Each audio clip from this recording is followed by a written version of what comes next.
사랑하는 성도 여러분, 오늘 우리가 함께 나누게 될 이 본문의 말씀은 제가 참 사랑하는 예수님 말씀 가운데 하나입니다. 설교자들 이야기를 들어보면 평생을 통해서 이 본문의 말씀을 수십 차례 설교를 한다 합니다. 저도 한번 떠올려 보니까 독일에서도 설교를 했던 적이 있었고, 또 우리 영신교회 청빙 지원을 할 때 보냈던 그 설교 집들 속에도 이 설교문이 포함되어 있기도 했습니다. 아마도 우리 장로님들께서는 이미 문서를 통해서 한번 읽어보신 적도 있으실 것 같습니다.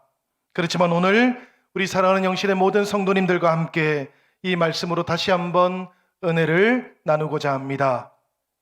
조금 전에 우리가 봉독했던 이 누가복음 14장 말씀을 보니까 예수님께서는 지금 스스로 경건하다 믿고 있던 사람들, 그 바리새파 사람들 곁에 계셨습니다. 그 바리새파 사람들 가운데에 지도자라고 할 수 있는 어떤 사람이 잔치를 열었던 것이지요. 그리고는 그 잔치에 사람들을 초대했는데 그 초대받은 사람들을 보니까 모두가 다 자기하고 비슷한 사람들을 초대했던 것입니다. 그 광경을 보고 있던 예수님께서 이렇게 말씀을 하셨던 겁니다. 누구든지 잔치집에 사람들을 초대하려거든 자기의 벗이나 가족이나 혹은 자기와 비슷한 계층 사람들을 초대하지 말고 오히려 이스라엘의 잃어버린 어린 양을 초대하라, 이렇게 말씀하셨던 것이지요. 여러분, 이 말씀 속에 나오고 있는 이스라엘의 잃어버린 사람들, 그들은 누구를 가리키겠습니까? 가난한 사람들, 신체 장애자들, 소경과 같은 그런 사람들을 가리키는 것이었습니다. 예수님께서는 스스로는 자기 능력으로 이 잔치에 초대받은 것, 대갚을 능력이 없었던 이런 사람들을 초대하게 되면 초대한 사람에게 오히려 복이 있다, 이렇게 말씀을 하셨어요. 왜 그럴 것 같습니까, 여러분? 왜냐하면 대갚을 능력 없는 그들을 대신해서 하나님께서 그들을 축복해 주실 것이기 때문이었습니다. 예수님께서 그렇게 말씀하고 있던 중에 바리새파 지도자의 집에 잔치하고 있던 사람들 가운데 어떤 사람이 갑자기 이렇게 외치기를 시작했다 그래요. 15절 하반절에 나오는 말씀인데 그 말씀은 이렇습니다. 무릇 하나님의 나라에서 떡을 먹는 자는 복되도다. 이 말의 의미는 여러분 조금 복합적이긴 합니다. 예수님께서 조금 전에 잔치에 사람을 초대하려거든 하나님께서 잃어버린 어린 양들을 초대하는 것이 좋겠다, 그렇게 말씀했지 않습니까? 그런데 그 말을 듣고 있던 이런 모를 어떤 바리새인 한 사람이 이 바리새파 지도자의 집에 와서 그 잔치에 초대받아서 떡을 떼고 있는 것이 얼마나 복된 일이냐, 이렇게 말을 했던 거예요. 그리고는 이어서 앞으로도 하나님의 나라가 임할 그때에 우리가 이렇게 함께 모여서 떡을 떼지 않겠느냐, 이렇게 감탄을 했던 것이지요. 이 짧은 말씀, 무릇 하나님의 나라에서 떡을 먹는 자는 복되도다라는 말에 이런 의미가 들어있었다라는 이야기입니다. 그 사람의 말을 듣고 계셨던 예수님께서 다시 한번 비유의 말씀을 통해서 우리에게 우리의 믿음의 실상을 알려주고 부르심을 받은 사실을 확인시켜주고 계시는 것이지요. 예수님께서는 이렇게 말씀을 하십니다. 어떤 사람이 큰 잔치를 베풀었다. 그리고 나서 잔치 준비를 다 한 후에 처음 초대받았던 사람들, 그들에게 종들을 다시 보내고는 이렇게 말을 하라고 전해주었습니다. 여러분들을 위한 잔치 준비가 이제 다 끝났습니다. 이제 오십시오. 여러분들은 이제 오시기만 하시면 됩니다, 라고 그렇게 말했던 것이지요. 여러분, 처음에 초대를 받고 예배에, 잔치에, 교회에 오겠다라고 응답했던 일이 이루어지기만 하면 되었던 일입니다. 그런데 여러분, 어떤 결과가 나타나게 되었습니까? 오늘 말씀을 보니까 처음으로 초대를 받았던 사람들 모두가 다 이구동성으로 저는 갈 수가 없습니다, 이렇게 이야기를 했던 것이지요.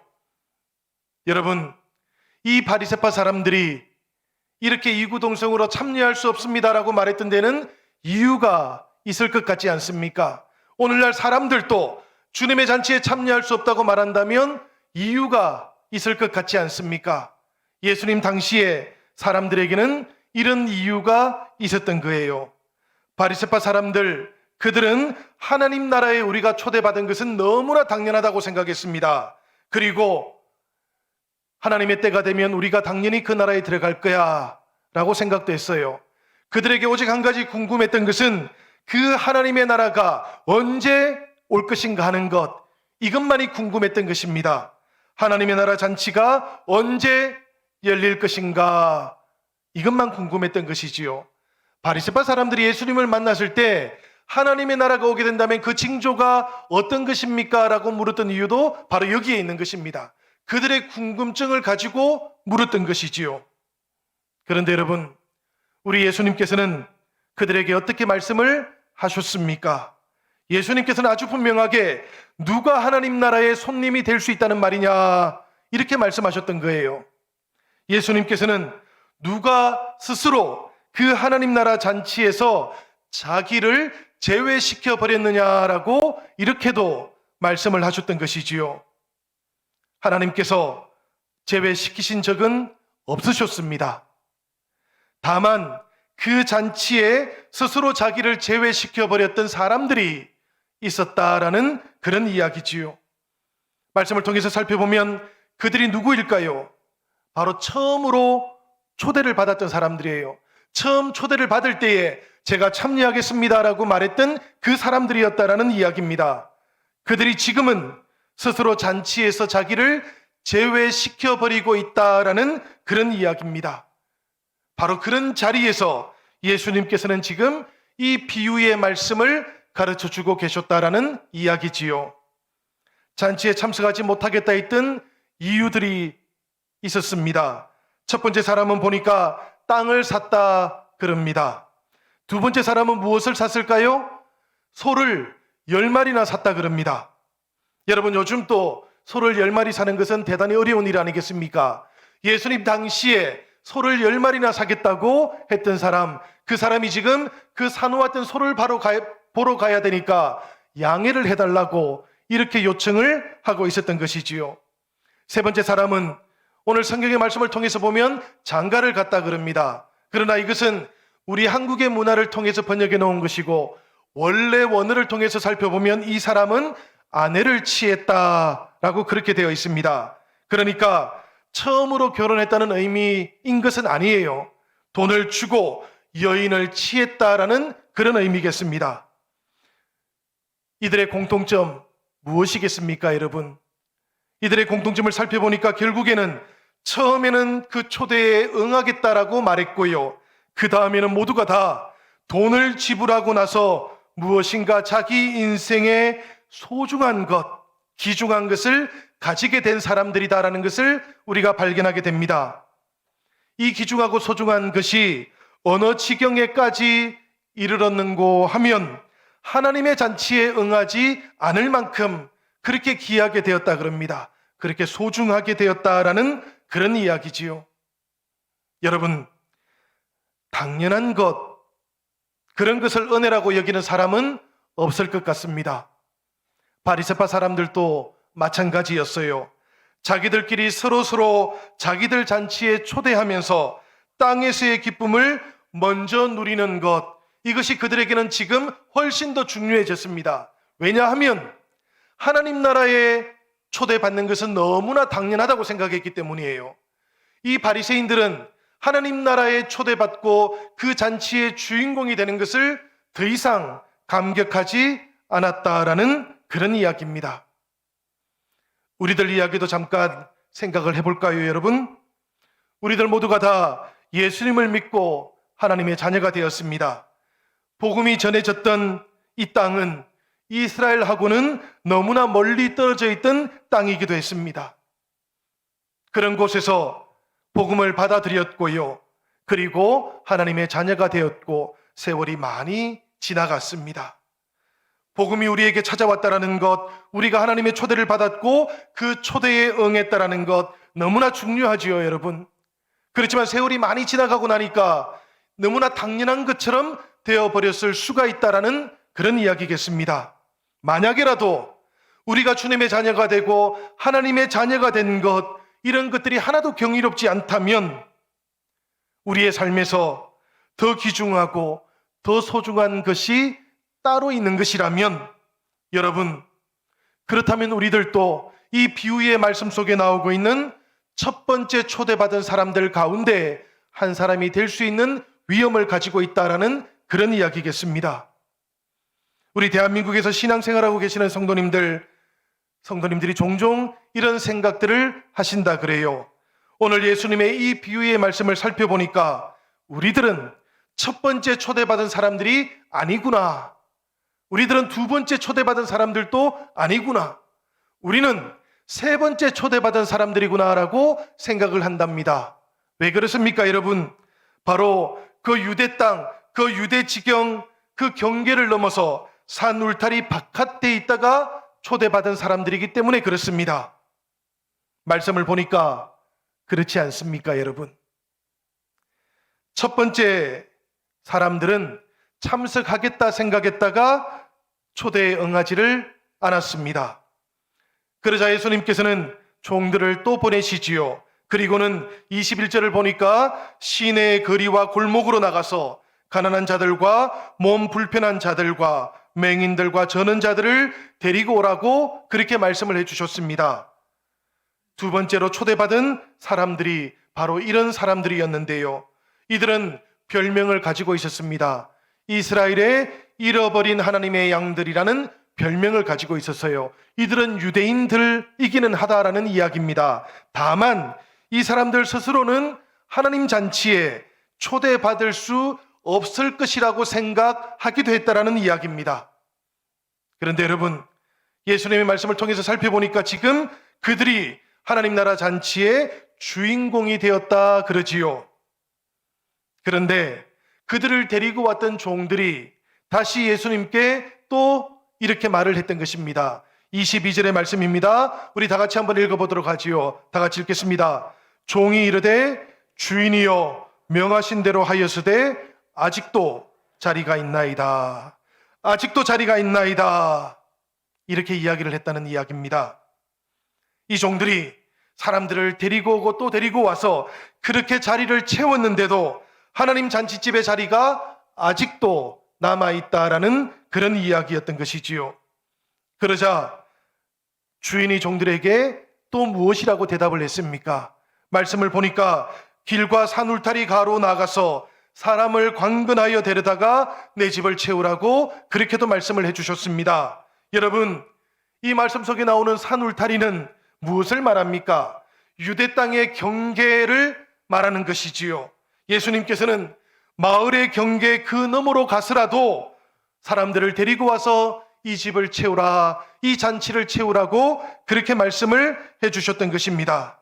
사랑하는 여러분, 산 울타리 넘어 이방인들이 사는 땅, 그곳으로 가서라도 사람들을 데리고 오라고 말씀하시는 이 예수님 말씀을 유대인들이 들었을 때 유대인들은 어떻게 생각했겠습니까?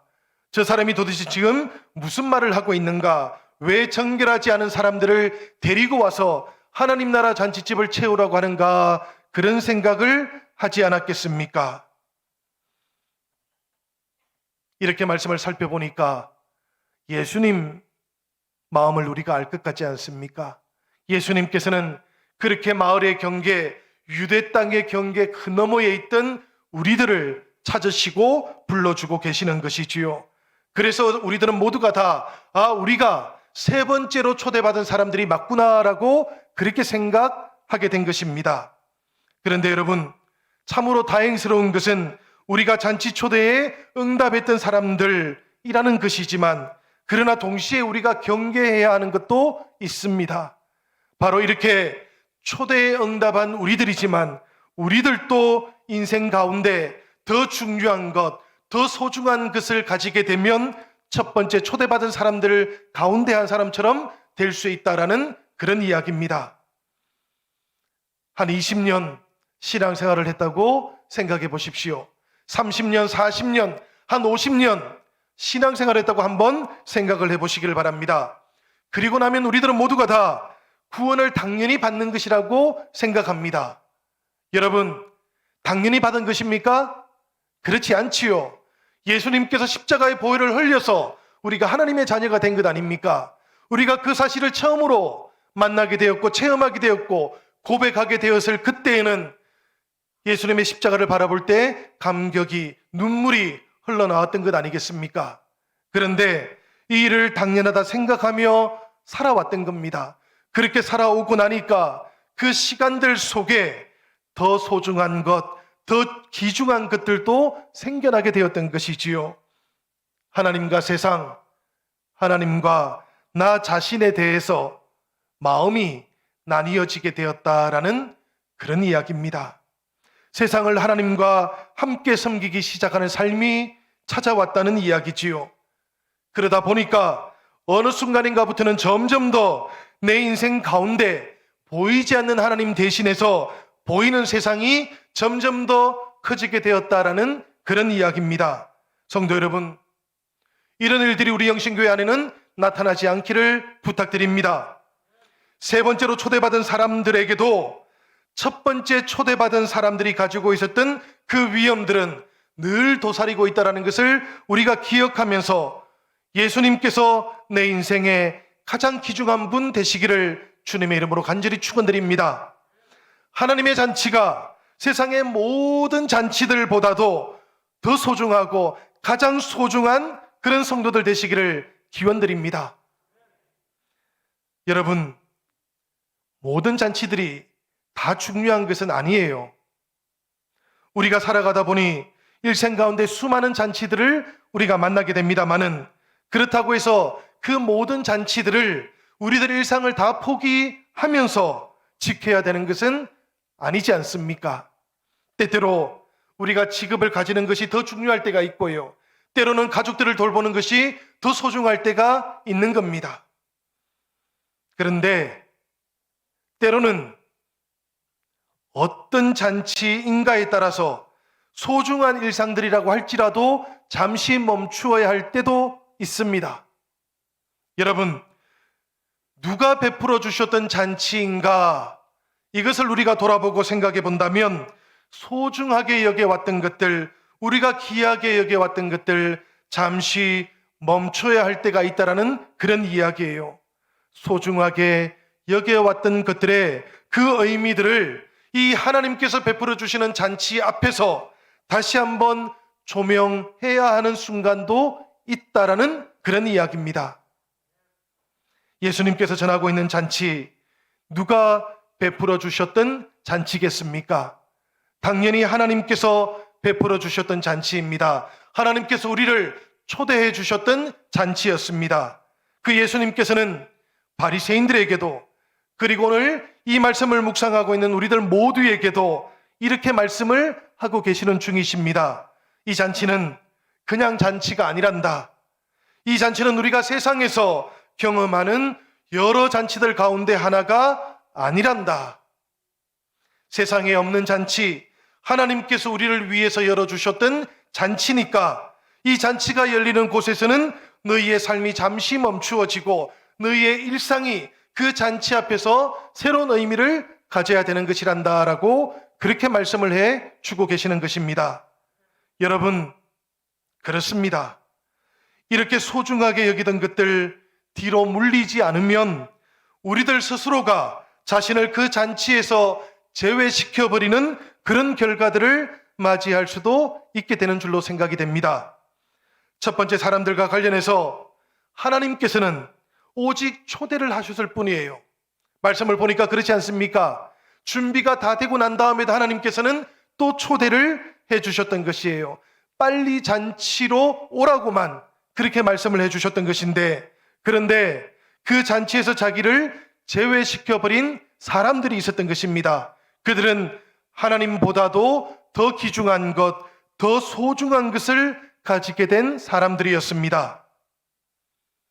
코로나 시대를 지나오고 있는 오늘 우리들은 어떠합니까? 우리의 삶과 우리의 신앙은 어떻습니까? 그 가운데 하나님이 충만해져 있는지 우리가 오늘 이 시간 이 예배를 통해서 돌아볼 수 있으시기를 부탁드립니다. 성령께서 우리의 마음을 감동시키는 이 시간, 하나님 앞에 고백하며 우리들도 결단할 수 있으시기를 부탁드립니다.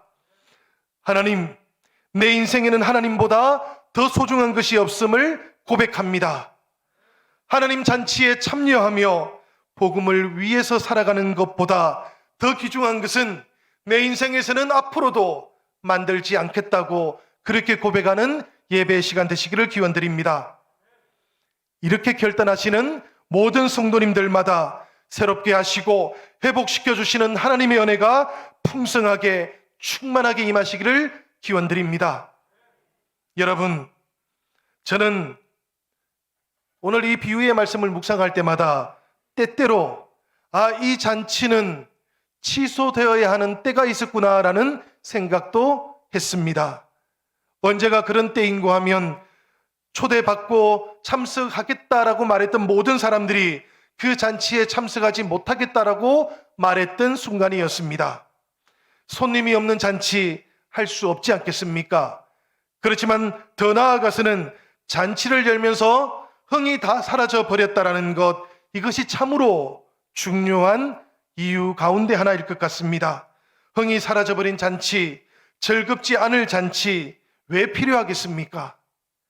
21절의 말씀을 보니까 그 잔치를 베풀었던 집 주인이 노하였다, 그렇게 말씀하고 있지 않습니까?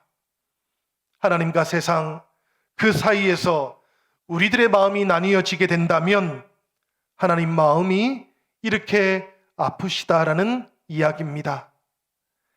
우리로 인해서 하나님께서 상심하신다라는 그런 이야기입니다. 성도 여러분, 그렇지만 저는 또 한 가지 이런 진노하시는 하나님의 모습 반대편에 있는 하나님의 사랑도 보게 되었습니다. 이 말씀을 보니까 하나님께서는 정말로 우리를 사랑해 주고 계시는구나라는 것을 깨닫게 되었다라는 그런 이야기예요. 빨리 시내의 거리와 골목으로 나가서 가난한 자들, 몸 불편한 자들, 맹인들과 저는 자들을 데리고 오라. 하나님께서 이렇게 말씀하실 때 이 말씀 속에는 우리를 향하신 하나님의 사랑이 담겨져 있었던 것입니다. 예수님 또 이렇게 말씀하시지요. 길과 산 울타리로 가서 사람을 강건하여 데려다가 내 집을 채우라. 이 두 가지 말씀은 생각해 보면 주님의 마음이 담겨져 있는 것입니다. 우리를 향하신 사랑이 표현되고 있는 것입니다. 그래서 저는 이 말씀을 읽을 때마다 그리고 묵상할 때마다 나를 향하신, 우리들을 향하신 그 하나님의 사랑을 만나게 됩니다. 성도 여러분, 우리를 향하신 이 하나님의 사랑, 우리들도 마음에 잘 새길 수 있기를 바랍니다. 하나님 잔치에 결코 주인공이 될 수 없었고 손님도 될 수 없었던 우리들이었지만 하나님께서는 분노보다도 더 비교할 수 없이 크신 그 사랑을 통해서 우리를 찾아와 주셨던 줄로 믿습니다. 그러니 성도 여러분, 하나님의 이 사랑을 의지하시기 바랍니다.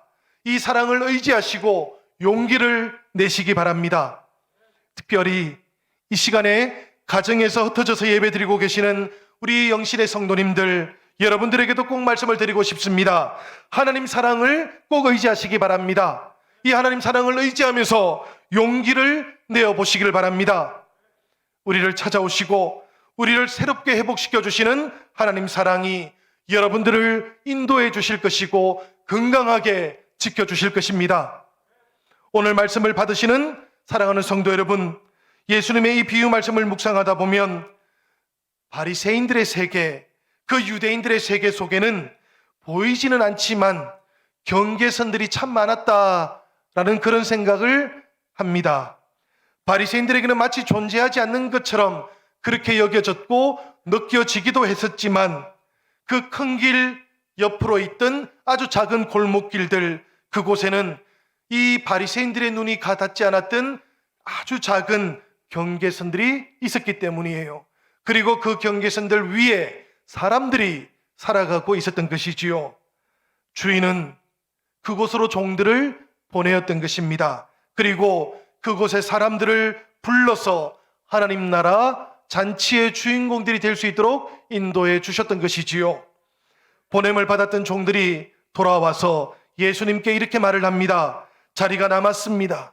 그래도 자리가 남았습니다. 주님, 어떻게 하면 되겠습니까? 그러자 주님께서 무엇이라고 대답을 해주셨습니까? 길과 산 울타리 가로나가서 사람을 강건하여 데려다가 내 집을 채우라고 그렇게 말씀을 하십니다. 마을 경계 그 너머로 갔으라도, 경계를 넘어갔으라도 사람을 데리고 와서 잔치집을 채우라고 그렇게 말씀해 주셨던 것입니다. 성도 여러분, 우리들 그 자리 주변에 있는 빈자리들을 바라보시기를 바랍니다. 여러분, 저 자리는 늘 우리 성도들이 있던 자리들이었습니다. 오늘 이곳에 원로 장로님들, 우리 노근사님들 계시고요. 또 우리 장로님들, 권사님들, 안수집사님들, 집사님들, 성도님들 이곳에 함께 계십니다마는 그 빈자리들에는 하나님께서 바라보시고 하나님께서 꼭 채우시기 원하셨던 성도님들이 계시는 것입니다. 여러분, 그 성도님들을 바라보시는 하나님의 마음도 우리가 생각할 수 있으면 좋겠습니다. 예수님께서는 저 마을 너머로, 경계 너머로 가서 사람들을 데리고 와서라도 하나님 나라 주인공이 되게 하라, 그렇게 말씀해 주셨던 것입니다. 숫자로 사람을 다 채우라는 이야기가 아닙니다. 여러분, 이 자리들에는 하나님의 마음이 담겨져 있다라는 그런 이야기예요. 예수님께서는 이 하나님의 마음을 강조해 주셨던 것이지요. 저는 오늘 우리 영신교회를 향하신 이 하나님의 마음을 우리들 모두가 다 기억할 수 있으면 참으로 좋겠습니다. 하나님의 초대가 유대인들과 이방인들의 경계에 막혀 있지 않기 때문입니다. 이 복음이라는 것이 사람들이 만들어 놓았던 그 경계 앞에서 결코 멈추는 법이 없기 때문입니다. 주님께서는 종들에게 가서 경계 너머로 갔으라도 비어있는 자리들, 하나님 나라 그 잔치를 채우라고 이렇게 강조해 주셨던 것이지요. 사랑하는 여러분, 사람들을 억지로, 강제로 데리고 와서 개종을 강제로 시키라, 이런 의미 아니지 않습니까? 하나님께서 허락해 주시는 복음의 기쁨 가운데로 초대하라 라는 이야기지요. 우리가 강제로 개종하는 것은 하지 않았으면 좋겠습니다. 해서도 안 됩니다, 여러분. 그렇지만 사랑하는 우리의 이웃들, 형제 자매들, 우리가 열심을 다해서 초대하는 것, 이것은 우리가 꼭 해야 하는 줄로 믿습니다. 예수님께서도 이것을 강조하시면서 우리들 모두에게 이렇게 말씀을 하셨지 않습니까? 성령을 받고 예루살렘과 유대와 사마리아와 땅끝까지 이르러 내 증인이 되어라. 우리들에게 그렇게 말씀해 주신 줄로 믿습니다. 사랑하는 여러분, 예수님께서 제자들에게 너희는 가서 모든 족속을 제자로 삼아 세례를 주라고 말씀하시 주셨을 때에도 우리들에게도 예수님께서는 그렇게 말씀을 해 주셨던 것이지요. 그러니 여러분, 오늘 이 말씀을 우리가 믿음으로 받는다면, 우리의 마음으로 받는다면 경계 너머로 나아가는 용기도 우리가 가져볼 수 있어야 되겠습니다. 여러분, 다시 한번 우리들의 마음을 돌아보시기를 바랍니다. 우리가 경계로 넘어서는 순간, 경계를 뛰어넘기 위해서 기도하는 순간 성령께서 뜨겁게 역사해 주실 줄로 믿습니다. 베드로가 성령을 받아서 복음을 전하는 동안 성령의 아름다운 역사가 나타났지 않습니까? 바울 사도가 기도하면서 경계를 뛰어넘는 순간 성령께서 이 바울과 함께 해주셨지 않습니까? 우리가 기도하면서 복음을 전하기 시작한다면 성령께서도 우리를 지켜주시고 인도해 주시고 역사해 주실 줄로 믿습니다. 사랑하는 여러분, 우리들 안에 내 마음속에 있는 가장 깊은 경계선들을 살펴보시기를 바랍니다. 사람들하고 맺고 있는 그 관계들 속에서도 내가 만들어 놓았던 한계선들도 살펴보시기를 바랍니다. 그리고 이 시간 그 모든 경계선들과 한계선들 위에 성령의 능력이 임하시기를 기도하시기 바랍니다. 성령께서 기도하는 모든 성도들과 함께 해주실 것이고 그 경계선들 돌파할 수 있도록 인도해 주실 것입니다. 그렇게 성령께서 역사하시기를 기도하는 시간 되시기를 바랍니다. 성령께서 우리의 삶을 인도하시고 회복시켜 주시고 우리들 모두를 경계 넘어 복음의 역사가 나타나는 것으로 인도해 주실 줄을 믿습니다. 그렇게 우리가 함께 기도하며 이 영신교회가 우리 사랑하는 영신의 모든 지체들이 하나님과 함께 회복되어지고 함께 성령의 아름다운 열매를 맺어가는 2022년 하반기가 될 수 있기를 우리 주님의 이름으로 간절히 축원드립니다.